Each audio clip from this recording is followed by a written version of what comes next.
Hello students, today we are going to start new topic about electric field. Previous lecture में हमने देखा था about Coulomb's law, superposition principle.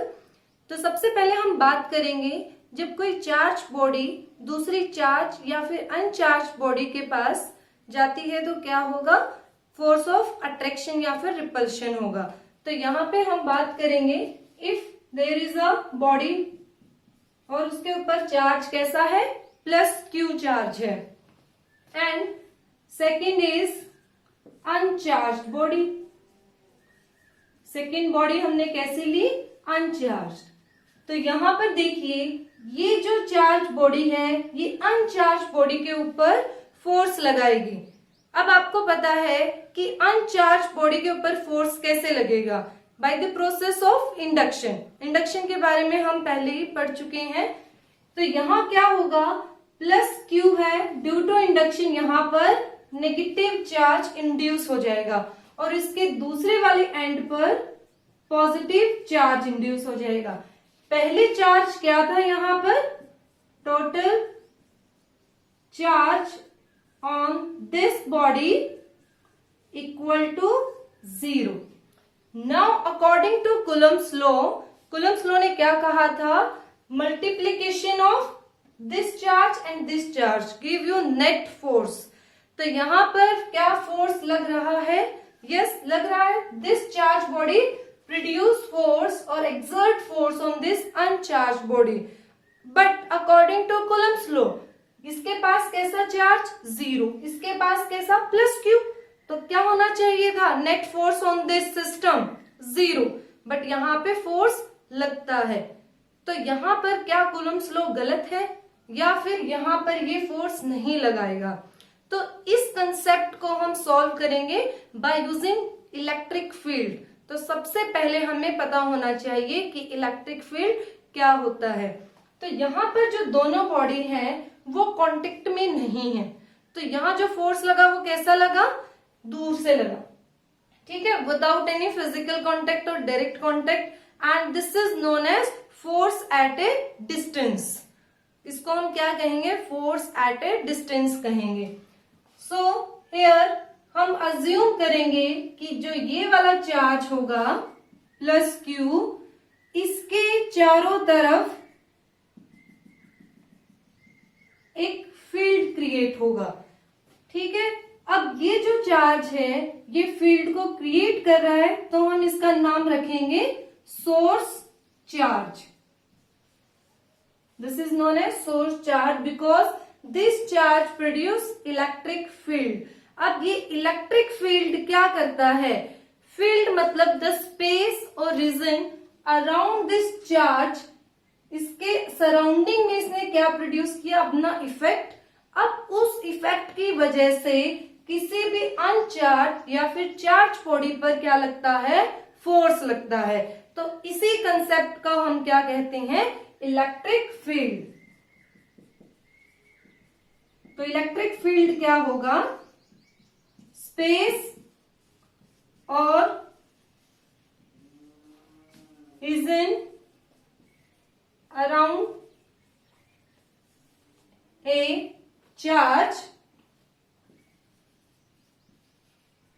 about which its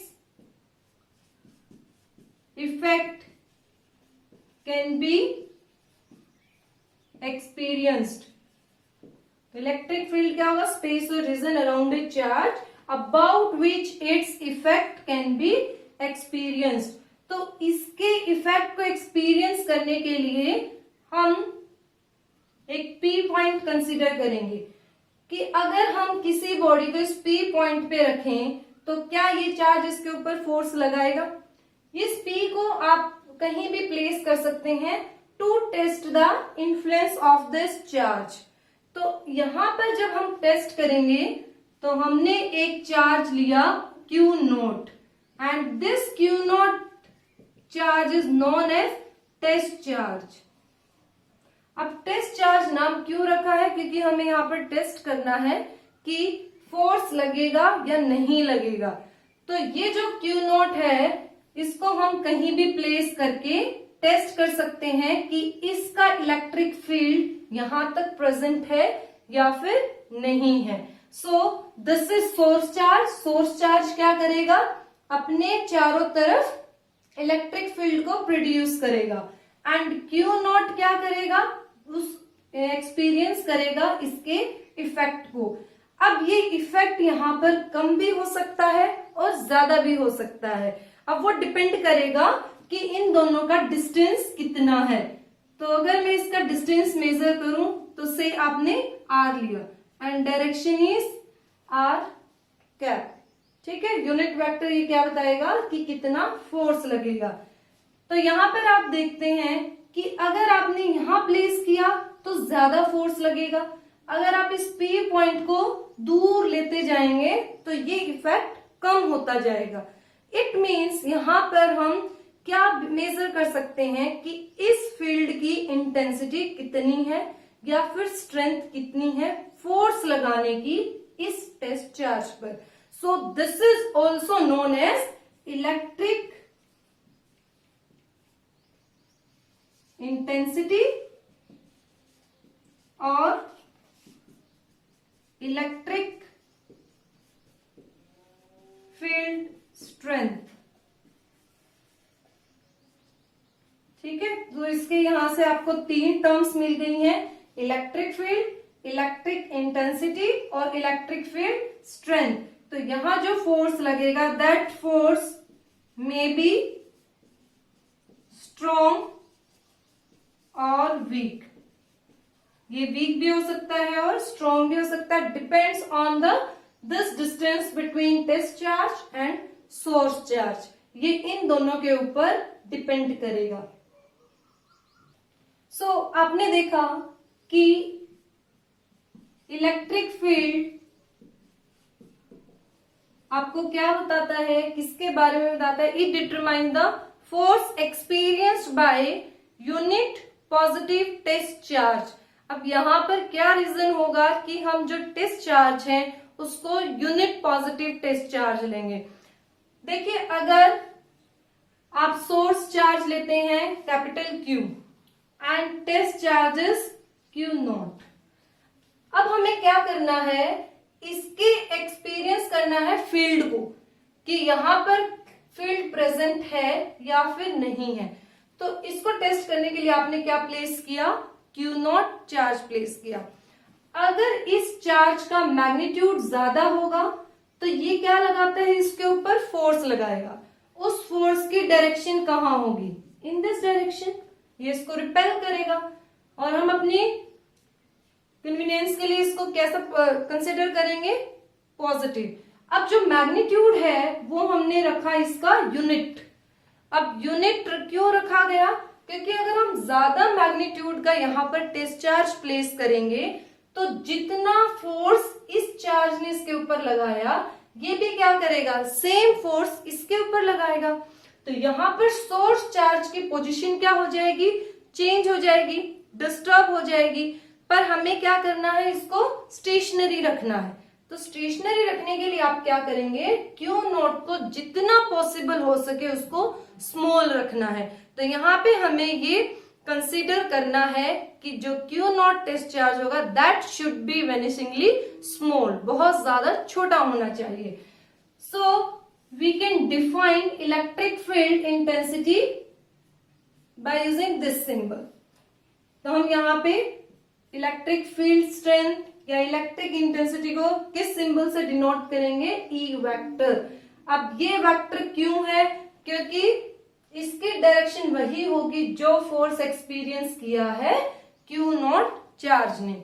so from here we can say that is F upon Q nought, force experienced by unit positive test charge। ठीक है, from here we can define electric field intensity at a point. अगर आप किसी point की बात करते हैं P, अगर मुझे इस पॉइंट पे इलेक्ट्रिक फील्ड इंटेंसिटी निकालनी है तो आप क्या कहेंगे कि electric field strength E vector at a point is the force experienced by unit positive charge at that point. ठीक है, अगर आप P पॉइंट पे निकालना चाहते हैं कि इलेक्ट्रिक फील्ड स्ट्रेंथ क्या होगी तो कैसे डिफाइन करेंगे हम उसको, force experienced by unit positive test charge at that point. तो इसको आप ध्यान रखिए, जैसे ही आप R को चेंज करते जाएंगे तो इलेक्ट्रिक फील्ड स्ट्रेंथ भी वैसे वैसे चेंज होती जाएगी। It means electric field intensity एक सिंगल वेक्टर नहीं है, ये किसका सेट है, मल्टीपल पोजीशंस का सेट है। इनफाइनाइट वैल्यूज आप इसमें ले सकते हैं। तो यहां पर हम इसको क्या कहेंगे कि इलेक्ट्रिक फील्ड इंटेंसिटी क्या है, एक वेक्टर फील्ड है। According to this position electric field intensity की वैल्यू चेंज होती जाएगी। तो हम इसको कभी भी सिंगल वेक्टर से डिनोट नहीं कर सकते। इट एसोसिएट विद फील्ड, ये फील्ड से एसोसिएट होगा, पोजीशन वेक्टर से डिनोट होगा। ठीक है, तो जैसे जैसे डिस्टेंस चेंज होता जाएगा इलेक्ट्रिक फील्ड इंटेंसिटी की वैल्यू भी चेंज होती जाएगी। That is very important point. After that अब हमने क्यू नोट को कैसा डिफाइन करना है, बहुत ज्यादा स्मॉल डिफाइन करना है।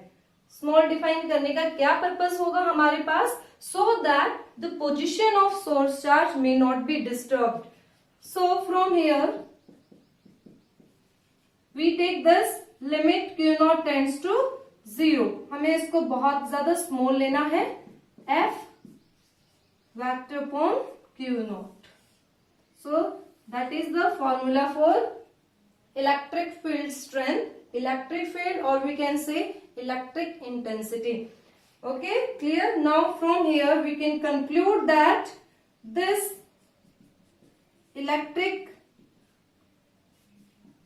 field strength is a vector quantity. Vector quantity, and direction is same as that of force experienced by unit positive test charge। जो direction unit positive test charge की होगी वही डायरेक्शन किसकी होगी, इलेक्ट्रिक फील्ड स्ट्रेंथ की होगी। तो यहाँ पर आप कहीं पे भी अगर आप यहाँ प्लेस करते हैं एट दिस पॉइंट, इसको क्यू कंसीडर कर लीजिए। अगर यहाँ पर इस टेस्ट चार्ज के ऊपर कहाँ लगेगा force, in this direction, so here electric field strength also in same direction as that of force. तो फोर्स की डायरेक्शन सिंपली आप कैलकुलेट कर सकते हैं एंड वही डायरेक्शन किसकी होगी, इलेक्ट्रिक फील्ड स्ट्रेंथ की होगी। Clear? Now we discuss the unit for electric field strength. तो हमने फॉर्मूला देखा, it is force experienced by unit positive test charge. तो फोर्स की यूनिट आपको पता है newton and for charge is coulomb. तो यहां से क्या यूनिट होगी, newton per coulomb. We can write also in this way. Now dimensions, dimensions क्या होंगे, for force ml t minus 2 and for charge is at। So from here we can calculate this and we have ml t minus 3 and a inverse. So that is the dimension for electric field. Now we have to calculate electric field intensity due to point charge. अगर हम एक point charge की बात करते हैं तो वहां पर इलेक्ट्रिक फील्ड इंटेंसिटी क्या होगी, yes, electric field due to point charge. अब हमने कंसीडर करना है एक सोर्स चार्ज, उसको डिनोट करिए आप कैपिटल क्यू से, and to test the presence of electric field at point P, we always consider a test charge. जहां जिस पॉइंट पर आपको इलेक्ट्रिक फील्ड टेस्ट करना है, simply put a unit test positive charge. So this is positive charge, this is also positive, repulsion होगा and force in this direction. Say the distance between these two charges is r vector. ठीक है, r इसको consider कर लीजिए and for direction r unit vector. So according to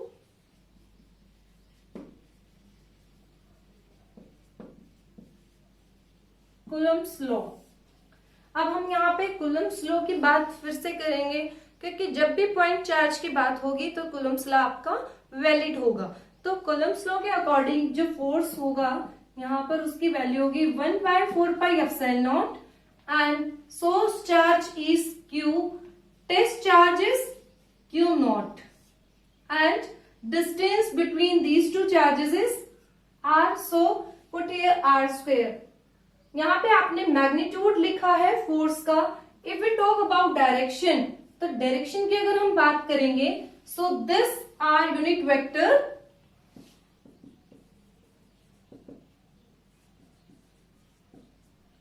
and इसकी क्या direction होगी, from Q to Q0 इसके direction होगी. तो ये जो आर वेक्टर है, यूनिट वेक्टर है, ये किसके डायरेक्शन को यहाँ पे बता रहा है, फोर्स के डायरेक्शन को. एक फॉर्मूला हमने निकाला था इलेक्ट्रिक फील्ड स्ट्रेंथ से, तो वहां पर हमने क्या देखा कि electric field this is equal to force experienced by unit positive test charge. तो इसका इक्वेशन फर्स्ट लिखिए, दिस इज इक्वेशन सेकेंड. अब आपको निकालना क्या है, P पॉइंट पर इलेक्ट्रिक फील्ड इंटेंसिटी निकालना है. तो उसके लिए आप क्या पुट करेंगे, F/Q0, इसकी वैल्यू यहाँ पे सब्स्टिट्यूट करिए एंड डिवाइड बाय Q0. तो आप इन दोनों को जब कंपेयर करेंगे तो यहां से फॉर्मूला आएगा 1/4πε0 this Q/R² and this. So that shows the electric field intensity at point P. Electric field at point P. अगर सिर्फ मैग्नीट्यूड हम लेते हैं इसका, so magnitude of E that is equal to, यहाँ पे आप डायरेक्शन को छोड़ दीजिए, अगर हम मैग्नीट्यूड की बात कर रहे हैं तो किसके इक्वल होगा, 1/4πε0 Q/R². So this is the formula for electric field due to point charge. जब भी हम पॉइंट चार्ज की बात करेंगे, कूलम्ब्स लॉ वहां पर एप्लीकेबल होगा. लेकिन अगर डायमेंशन ज्यादा होंगे चार्ज के, वहां हम कूलम्ब्स लॉ को अप्लाई नहीं कर सकते. So from here we can conclude that this E is inversely proportional to this R². तो यहां से आप क्या देख रहे हैं कि जो इलेक्ट्रिक फील्ड है वो किस पे डिपेंड कर रहा है, R² पे डिपेंड कर रहा है. इट मीन्स अगर इस चार्ज ने अपने चारों तरफ सराउंडिंग में एक इलेक्ट्रिक फील्ड क्रिएट किया है, तो वो किस वैल्यू पे डिपेंड करेगा और कैसा होगा. तो इसको यहां से समझिए, अगर ये +Q चार्ज है तो इसके चारों तरफ क्या होगा, इलेक्ट्रिक फील्ड होगा लाइक दिस. तो यहां से देखिए ये distance R, this is also R. तो चारों तरफ इसका इलेक्ट्रिक फील्ड का मैग्नीट्यूड कैसा होगा, सेम होगा, because it behave like a spheric symmetric. एक स्फेयर की तरह हो गया और इसमें जो R होगा वो कैसा होगा, इक्वल. अगर मैं इस पॉइंट पे कहती हूँ P पॉइंट पे इलेक्ट्रिक फील्ड क्या है, दैट इज द वैल्यू. अगर यहां कंसिडर करोगे तो भी इलेक्ट्रिक फील्ड क्या होगा, यहां सेम होगा. तो ऐसा जो फील्ड क्रिएट किया एक पॉइंट चार्ज ने, उस फील्ड का नाम हम देंगे रेडियल फील्ड. रेडियल फील्ड और स्फेरिकली सिमेट्रिक. अब सिमेट्री का मतलब क्या होता है कि अगर आप इस चार्ज से चारों तरफ देखेंगे किसी भी डायरेक्शन में, इन this direction, in this direction, अब डायरेक्शन चेंज हो रही है but magnitude of electric field remain the same, तो ऐसे फील्ड को हम क्या कहते हैं, रेडियल फील्ड कहते हैं या फिर स्फेरिकली सिमेट्रिक कहते हैं, कि चार्ज से देखने पर चारों तरफ आपको कैसा फील्ड मिला, एक जैसा फील्ड मिला। दैट इज वेरी इंपॉर्टेंट कि due to a point charge electric field is spherically symmetric. ठीक है, अब ये बताइए कि टेस्ट चार्ज यहां रखा हुआ है, सोर्स चार्ज यहां है, उनके बीच में कोई भी कांटेक्ट नहीं है। ठीक है, अगर एक मास ऐसे रखा हुआ है, से सेकंड मास इज हियर, तो उनके ऊपर फोर्स लग सकता है, ये उसके ऊपर फोर्स अप्लाई करेगा। बट एक सन लीजिए, अर्थ लीजिए, वो भी एक दूसरे के ऊपर फोर्स लगाते हैं, अर्थ एंड मून वो भी फोर्स लगाते हैं, उनके बीच में बहुत सारा डिस्टेंस है, तो उनके ऊपर कैसा फोर्स लगता है, ग्रेविटेशनल फोर्स, बिकॉज वो हाई ऑर्डर रेंज फोर्सेस हैं। तो ऐसे ही हम बात करेंगे इलेक्ट्रोस्टैटिक फोर्स कि without any physical contact and direct contact ये फोर्स कैसे एक्ट होगा। आपने चार्जेस को दूर दूर प्लेस किया है, फिर भी उनके ऊपर फोर्स लगता है। इट मीन्स यहाँ पर जो इलेक्ट्रिक फील्ड है वो किसकी तरह है, जैसे स्पाइडर ने अपना वेब चारों तरफ फैलाया हुआ है, अब वो वेब आपको विजिबल नहीं है, तो जैसे ही इंसेक्ट आया तो उस वेब के अंदर वो ट्रैप हो जाता है। ठीक है, और स्पाइडर उसको अपनी तरफ खींच लेता है। तो वैसे ही हम इसको अप्लाई करेंगे यहाँ पर कि इस सोर्स चार्ज ने, हम इसको क्या कंसिडर कर रहे हैं यहाँ पे, स्पाइडर। ठीक है, इसने अपने चारों तरफ क्या फैलाया, अपना जाल फैलाया। अब जैसे ही आपने यहाँ पर क्या प्लेस किया, Q nought charge, test charge, तो इसने क्या किया, इसके ऊपर इस वेब से क्या किया, फोर्स लगाया, और इसको अगर पॉजिटिव है तो सेम नेचर का मिला, रिपेल कर दिया, अगर नेगेटिव चार्ज का होता तो वो उसको अपनी तरफ अट्रैक्ट कर लेता। तो यहाँ पर जो इलेक्ट्रिक फील्ड है हम उसको क्या कंसिडर करेंगे कि वो विजिबल नहीं है फिर भी एक्शन करता है। तो इस टाइप के फोर्स को हम क्या बोलते हैं, एक्शन एट डिस्टेंस, कि दूर से ही एक पर्टिकुलर डिस्टेंस से ही क्या हुआ, एक्शन हुआ, एंड दैट एक्शन हम कंपेयर कर सकते हैं स्पाइडर वेब से। Clear, that is about electric field due to point charge. Previous topic में हमने देखा electric field due to a point charge. एक पॉइंट चार्ज की वजह से इलेक्ट्रिक फील्ड क्या होगा, अगर ये पॉइंट चार्जेस बहुत सारे हों, नंबर ऑफ पॉइंट चार्जेस हों, तो हम इलेक्ट्रिक फील्ड कैसे डिटरमाइन करेंगे। सो देखते हैं, electric field due to system of point charges. तो ये हम सेम अप्रोच करेंगे जैसे आपने सुपरपोजिशन प्रिंसिपल किया था फोर्स के केस में, तो सेम डेरिवेशन है, सिर्फ लास्ट फॉर्मूला हम देखेंगे यहाँ पर, if A n number of point charges are there, so we consider only two interaction at a time, and बाकी सबको हम कैसे कंसिडर करते हैं कि वो सब रेस्ट पे हैं, स्टेशनरी हैं। हम सिर्फ क्या करेंगे, एक सोर्स चार्ज लेंगे and to test the presence of electric field around its surroundings we put a unit positive test charge. If force is there we take the vector sum of all the charges due to that one. सभी का हम क्या करेंगे, vector sum लेंगे। पहले हम individual calculate करते हैं, उसके बाद हम सबका क्या कर देंगे, वेक्टर सम कर देंगे। So electric field due to number of point charges are 1/4 pi epsilon naught and summation 1 to nth, and here qi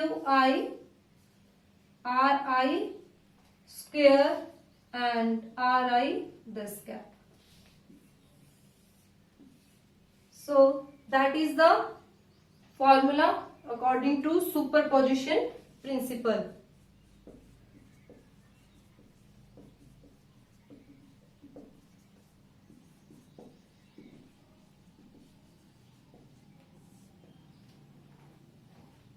numerical problem देखिए based on this.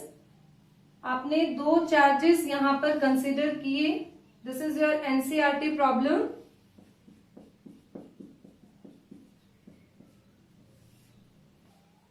Okay, numerical करते हैं। This is your NCERT problem.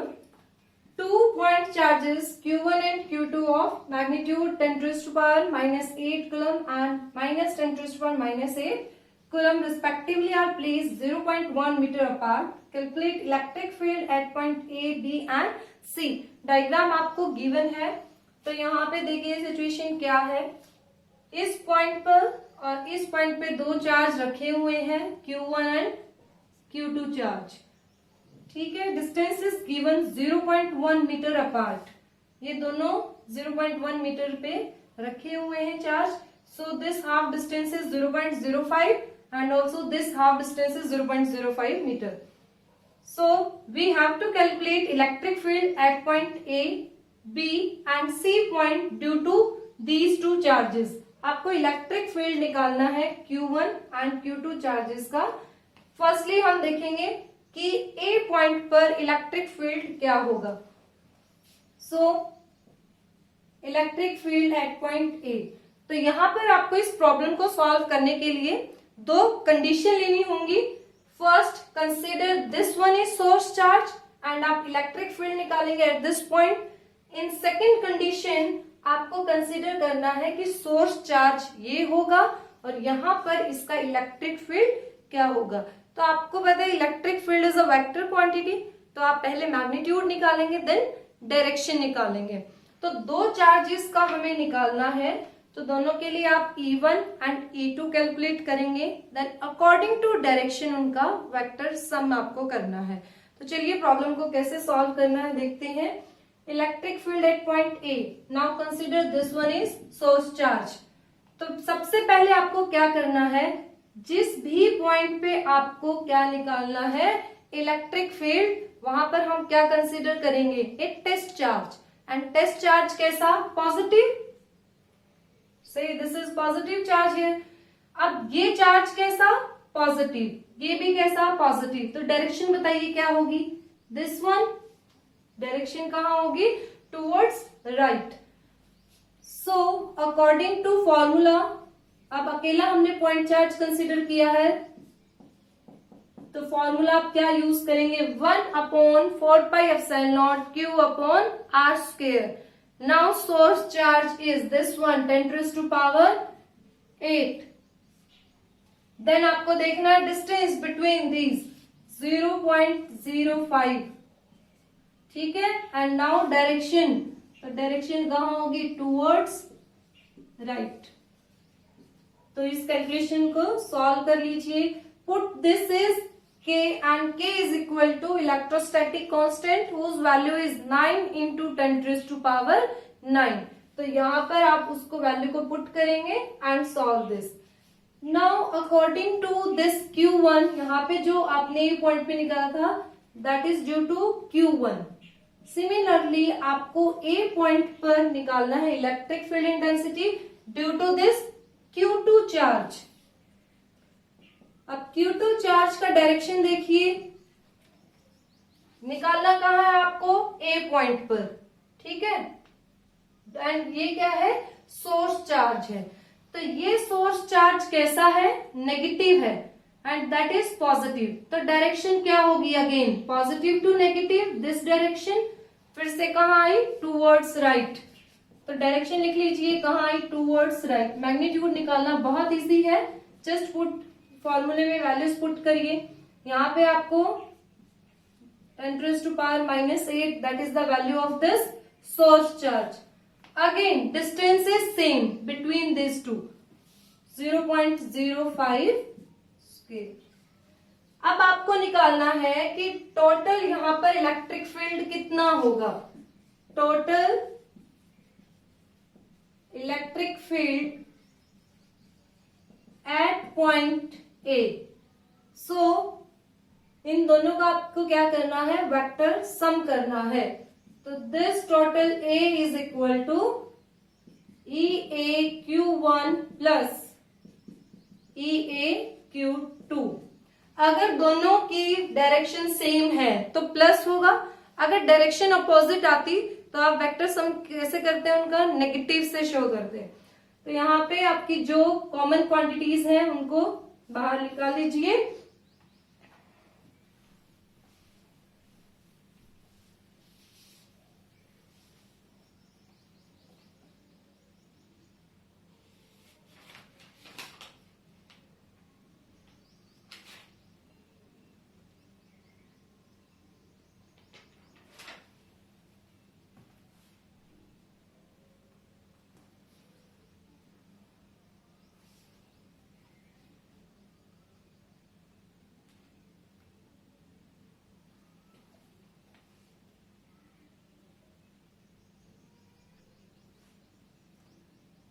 So vector quantity को आप add करेंगे तो यहाँ पे common आपका आएगा 1/4πε0। This charge magnitude is same 10⁻⁻8। This is also same and direction भी क्या है, सेम है। तो आप इसको एक को सॉल्व करके 2 से मल्टीप्लाई कर दीजिए, आंसर आपका यहाँ से आ जाएगा। That is the electric field intensity due to these two charges at point A. And direction क्या है, direction is towards right. This is the direction, net direction of this field. Clear? Now put this 0.05 square and multiply by this 2. तो यहां से answer आपका आ जाएगा 7.2 into 10⁻⁴ and unit for this is Newton per coulomb. तो ये इसकी unit होगी। अब आपको सॉल्व करना है electric field at point B. अब आपको बी पॉइंट पे निकालना है। सेम प्रोसीजर हम फॉलो करेंगे। First consider this Q1 as source charge and take this distance, and second Q2 को आप क्या ट्रीट करेंगे, सोर्स चार्ज। फिर से कितनी वैल्यू आएंगी, 2 वैल्यू आएंगी। Then add them according to vector sum. तो सबसे पहले देखिए EBQ1। तो यहां देखिए ये डिस्टेंस कितना होगा from this 0.05। So again we have 1/4πε0। Source charge is 10⁻⁻8 and distance is 0.05 square. Now direction again consider at B point unit positive discharge. This is positive, this is also positive charge. इसको repel करेगा और direction कहाँ आएगी, यहां आएगी। ठीक है। Now according to this Q2 direction कहाँ होगी, इसको आप लिख लीजिए। That is towards left EBQ2 1/4πε0। Now magnitude of this 10⁻⁻8। अब डिस्टेंस देखिए, इस B पॉइंट से इस Q2 का डिस्टेंस कितना होगा, दैट इज 0.1 एंड इसको आप ऐड कर दीजिए तो ये कितना आएगा 0.15 दिस वन। अब डायरेक्शन देखिए, this is positive and this is negative, तो डायरेक्शन कहाँ होगी, ये डायरेक्शन होगी of EBQ2 and that is the direction for EBQ1। तो यहां पर नेट डायरेक्शन देखने के लिए आपको यूज करना है कि यहां से लेके यहां तक जो डिस्टेंस होगा वो कैसा है, स्मॉल डिस्टेंस है। स्मॉल डिस्टेंस अगर होगा तो यहाँ पे इलेक्ट्रिक फील्ड इफेक्ट ज्यादा होगा। आप उसको यूज कर सकते हैं according to this formula, electric field is inversely proportional to R²। अगर R आपका ज्यादा होता है तो E इफेक्ट क्या हो जाएगा, कम हो जाएगा। तो यहाँ पे अगर हम दोनों को कंपेयर करते हैं, due to this charge effect ज्यादा होगा कंपेयर टू दिस Q2, क्योंकि यहां से डिस्टेंस क्या है, ज्यादा है। तो नेट आपको कैसे इसका वेक्टर सम लेना है। अब देखिए मैग्नीट्यूड किसका ज्यादा होगा, इसका होगा, बिकॉज इसका डिस्टेंस यहां से क्या है, कम है, और इसका मैग्नीट्यूड क्या आएगा, कम आएगा। तो आप क्या करोगे, इस वाले में से इस वाले को क्या कर देंगे, सब्ट्रैक्ट कर देंगे। सो यहां पर नेट, इसकी डायरेक्शन लिख लीजिए towards right. So here net field at point B, तो किसमें से आप क्या सब्ट्रैक्ट करेंगे, E B Q one minus E B Q two. ठीक है, ये क्लियर है। हम इस मैग्नीट्यूड से इसको सब्ट्रैक्ट क्यों करेंगे, क्योंकि इसका मैग्नीट्यूड ज्यादा होगा। मैग्नीट्यूड क्यों ज्यादा होगा, बिकॉज ये वाला डिस्टेंस क्या है, कम है, और बी पॉइंट से ये वाला डिस्टेंस क्या है, ज्यादा है। तो जो नेट डायरेक्शन हमने निकालनी है वो हम कैसे निकालेंगे, दैट इज टूवर्ड्स लेफ्ट। तो यहां से इसको कैलकुलेट कर लीजिए by using this 1/4 pi epsilon naught. फिर से यहां पर सोर्स चार्ज का मैग्नीट्यूड सेम है एंड 1/0.05 स्क्वायर माइनस 1/0.15 स्क्वायर। ठीक है, इस वैल्यू को सॉल्व कर लीजिए and net direction is towards left. Net direction कहाँ आई, टूवर्ड्स लेफ्ट।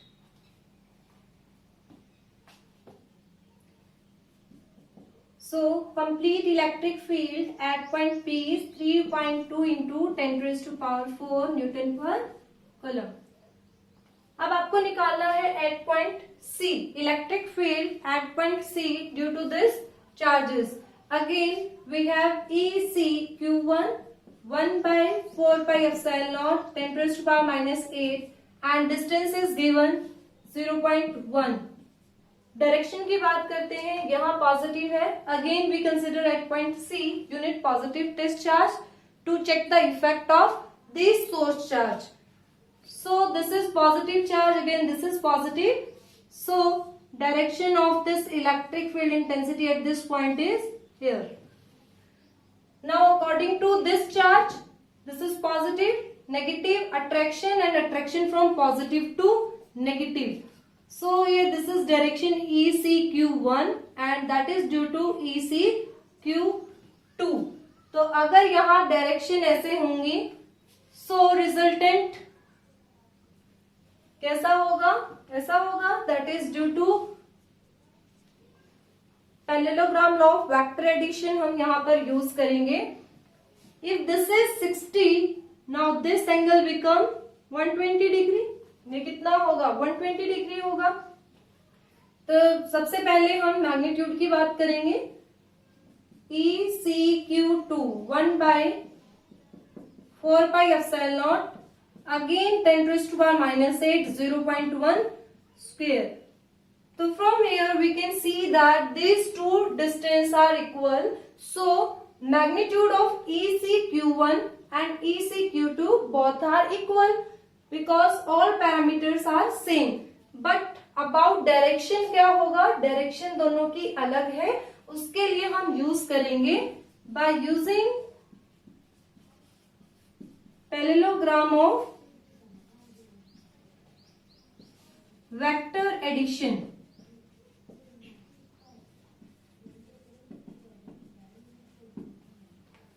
ठीक है, तो यहां से आप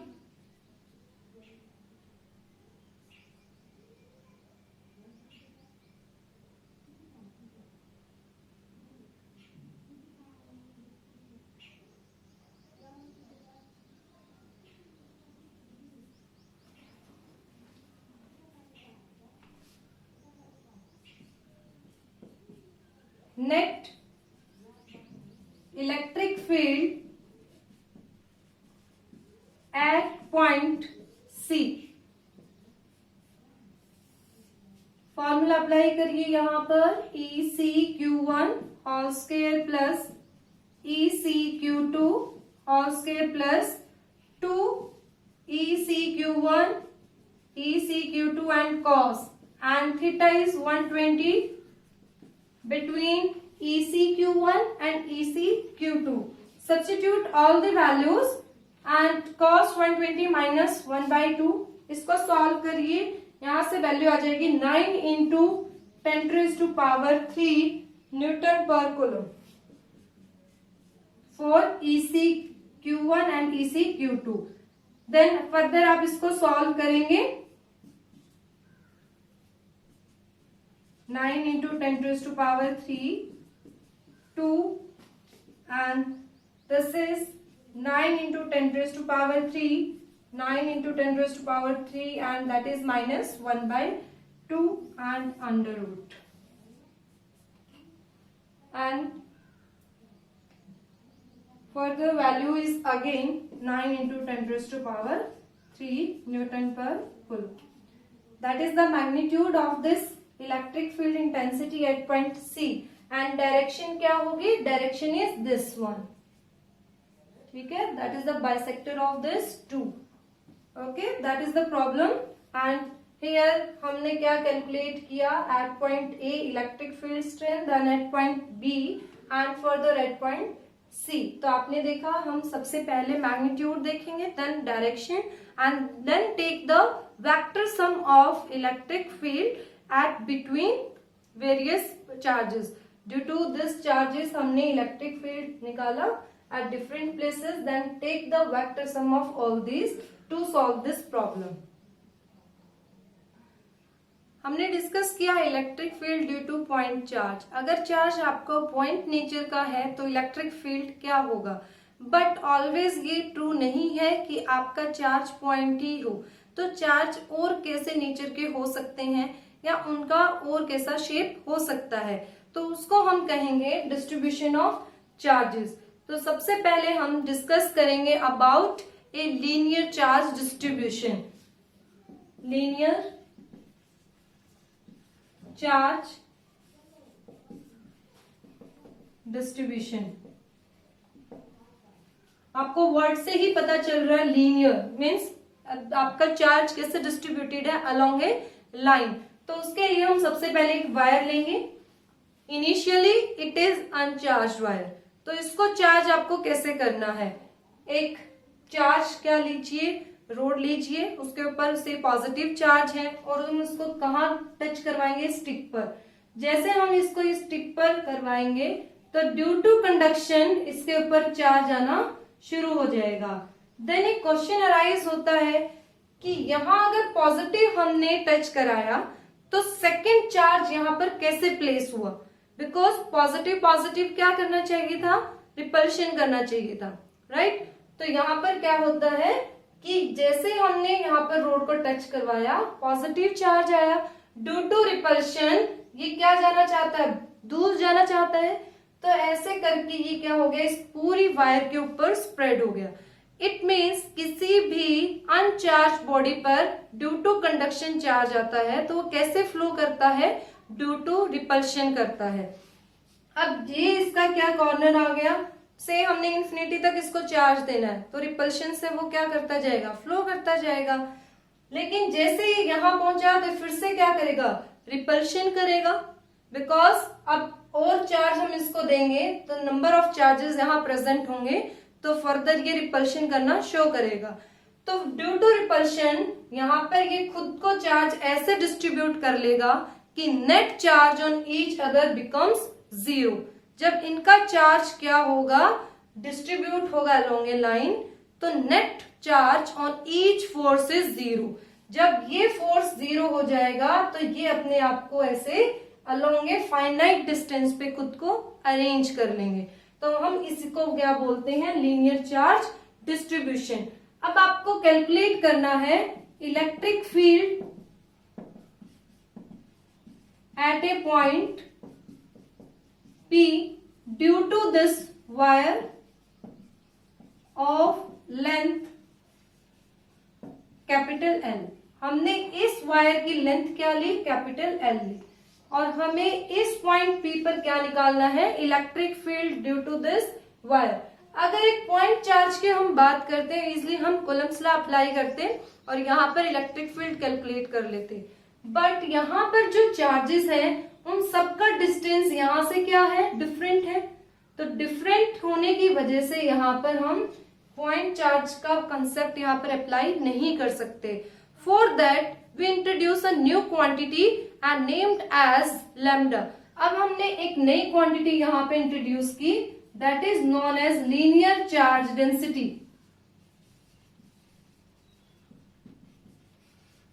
अब ये linear charge density इंट्रोड्यूस करने का पर्पस क्या था? क्योंकि एक बहुत बड़ी वायर होने की वजह से हम कैलकुलेट नहीं कर सकते कि इतनी लेंथ में कितने चार्ज प्रेजेंट हैं और उनका यहाँ पर क्या इफेक्ट होगा. फॉर दैट हमने कन्वीनियंस के लिए क्या ले लिया कि ये जो लैम्डा ये हमें बताएगा कि 1 मीटर लेंथ में कितने चार्ज प्रेजेंट हैं. अगर मैं एल लेंथ की बात करूंगी तो 1 मीटर में कितने प्रेजेंट होंगे, दिस क्यू चार्जेस. क्लियर. अगर 2 मीटर हमने लिया लेंथ तो उसमें कितने होंगे, तो हम उसको किससे मल्टीप्लाई कर देंगे, 2 lambda. For simplicity we consider कि जो कंप्लीट वायर है हमारे पास उसके ऊपर चार्ज कितना, capital Q.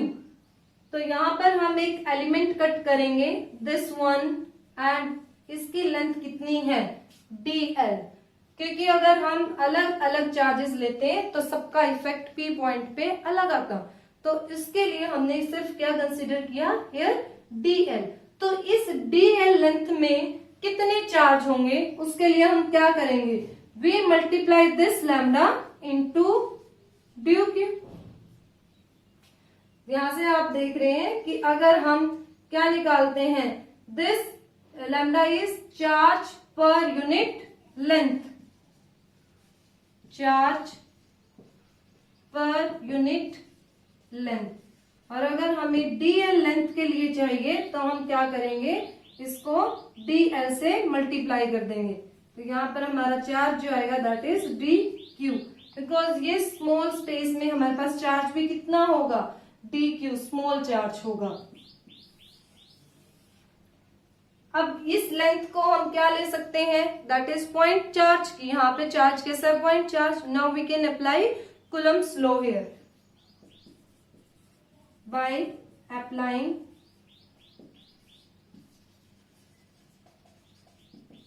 Coulomb's law, electric field at this point P. तो ये डिस्टेंस हमने कंसिडर किया R and direction is R cap. 1/4 pi epsilon naught. Now this dq is small charge or we can treat this point charge. And distance is r square and that is r vector. Further we can put this dq is lambda into dl. 1/4 pi epsilon naught. This is lambda dl r square r cap. अगर आपको complete length की वजह से यहाँ पर electric field निकालना है तो इसके लिए हम क्या मेथड यूज करते हैं, इंटीग्रेशन. पहले हम स्मॉल पार्ट के लिए कैलकुलेट कर लेंगे, देन बाय यूजिंग इंटीग्रेशन हम किसके लिए कैलकुलेट कर सकते हैं, दिस लेंथ एल वायर के लिए. सो यहाँ पर जो डी क्यू की वजह से इलेक्ट्रिक फील्ड आया वो भी स्मॉल आया, तो हम इसको हमेशा क्या लिखेंगे, डी ई लिखेंगे. अगर आपको कंप्लीट इलेक्ट्रिक फील्ड चाहिए तो उसके लिए हम क्या करेंगे, इंटीग्रेट करेंगे. जो कांस्टेंट क्वांटिटी होगी उनको इंटीग्रेशन से बाहर निकाल लीजिए. This lambda is also constant and integrate this dl r square r cap. अगर हम कंप्लीट लेंथ के लिए कर रहे हैं तो आप यहां पे क्या लिखेंगे, L. So that is the electric field at this point P due to this finite wire length of L. ठीक है, तो ये मेथड हम अप्लाई करेंगे to calculate here electric field.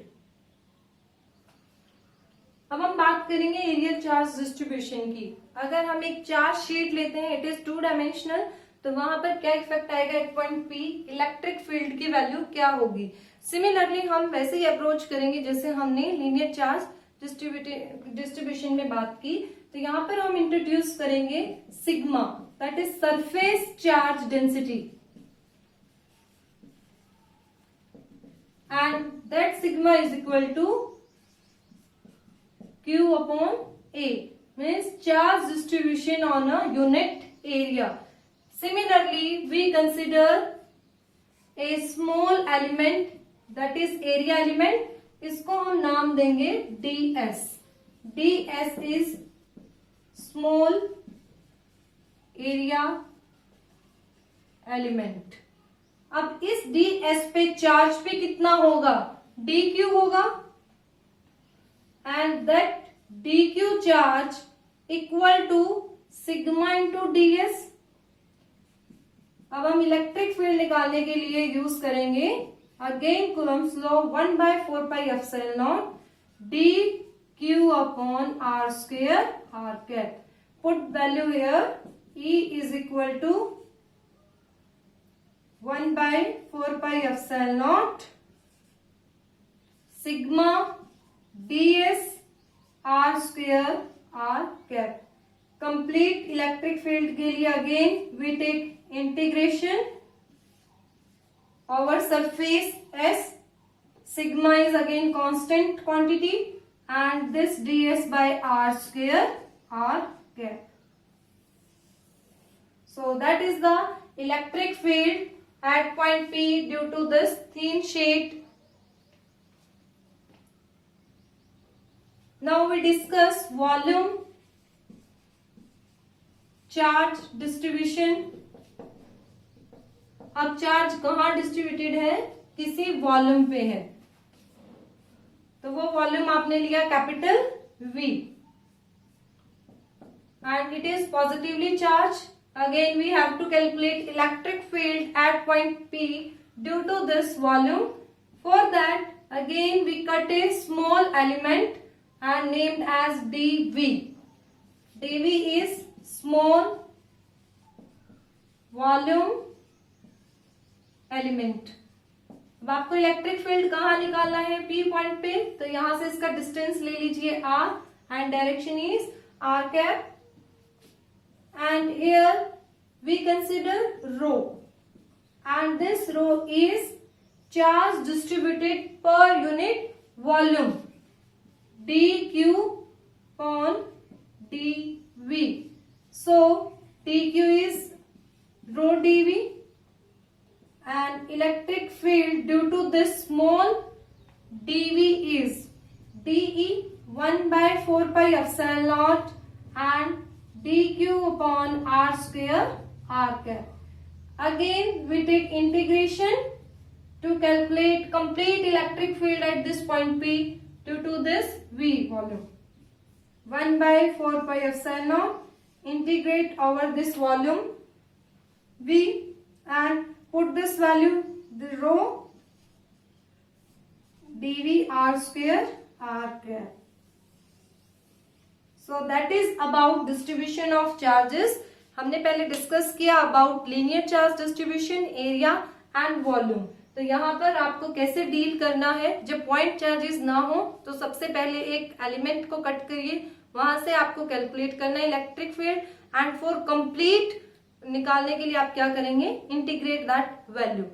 Okay, clear? That is about distribution of charges. Thank you.